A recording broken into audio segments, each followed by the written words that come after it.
Hi everyone, Comic Book Reviewer here. This time reviewing on Man in the Mirror, the Michael Jackson story. Now as you know, Man in the Mirror, the Michael Jackson story is a 2004 biographical drama television film which was meant to star Felix Alexander, the American pop star, as Michael Jackson, which is meant to cover his rise and eventual downfall, and how, people viewed his mindset, ideals, as well as his behaviour. And I know that, the film did get negative reviews and kind of criticising the unflattering manner and, not representing most of the true story. But people gotta remember, when you're basing things from someone's own offense, there is going to be some twists and turns. The point of the biographical story is meant to cover Michael Jackson's rise to stardom, and we do kind of see how, Michael Jackson is basically trying to want something better. We do kind of see how his father is meant to be demanding, much like in real life. And we do kind of see how Michael Jackson does want what's best for people. But we do kind of see how his mindset, his behavior, and acting around people have mainly left them uneasy. And I think it's clear what I think the biographical story was going for, showing how that, while Michael Jackson did wanted what was best for people, some of the stuff that he did was quite questionable. Like, building a theme park Neverland. We saw how people felt uneasy, and we did see how people did try to be the voice of reason to him. And while Michael Jackson did want what was best for people, it was just clear his mindset, his behaviour, as well as his sort of misguided behaviour, landed him into a lot of trouble, leaving with allegations, people kind of calling him out on things, and him trying to defend himself.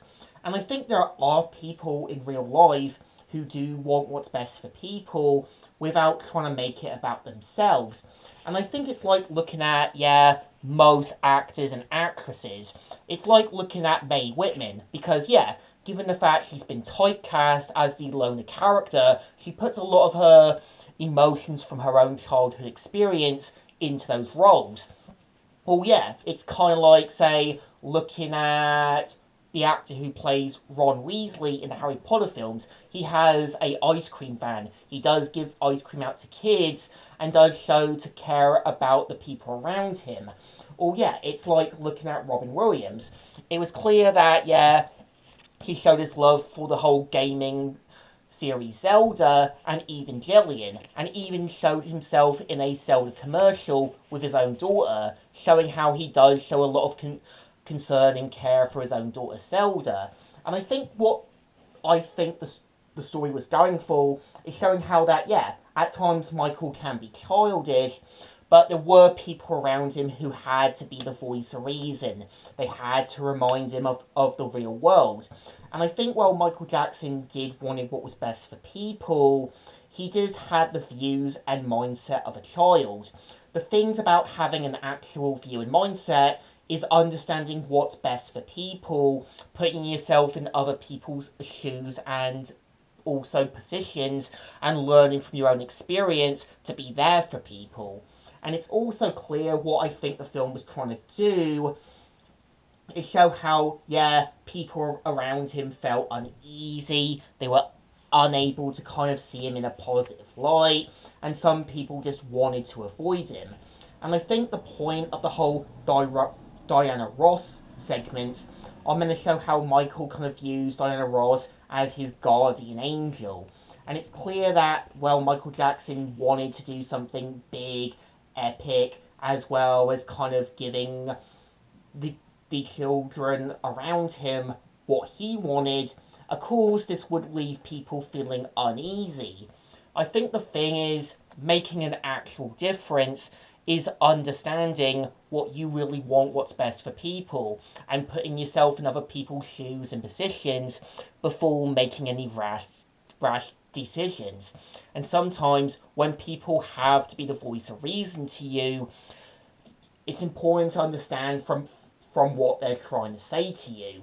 As I think, yeah, sometimes I'm not always going to be in the right, but I know there's people who have to remind me of the hard truths, and sometimes it's important to understand that and try to adapt to it, because even if you have even if you are the voice of reason or trying to be wise, it's important to understand that some people just want what's best for you and try to learn from what they're trying to say. I think the thing is, given the fact this was done on a cheap budget, of course it's going to be done in a more cheaper style, and it's using clips from other events from Michael Jackson's career. But I think it's at least trying to adapt with what it can. It knows deep down that it's not going to be on a high film budget, but I do give the director, Alan Moyo, some credit that he's at least trying to work with what he's given. And yeah, keep in mind when you're on a cheap budget, you have to think what's best for the whole biographical drama television film. And sometimes, yeah, having to work with what you're given means understanding what you really need. So I think, while it's not perfect, it does show you that, yeah, even if you do rise to stardom, anything you do can leave people uneasy to see you in a positive light, or you will do questionable things that will leave people uneasy to see you as the same guy they sort of once looked up to. So, yeah, I would say Man in the Mirror isn't perfect, but it's at least trying to work with what was given to them. So I think it definitely deserves a thumbs up. It's not bad, not great, but it's at least trying to tell a simple rise and fall stardom storyline. So, Comic Reviewer here, signing out.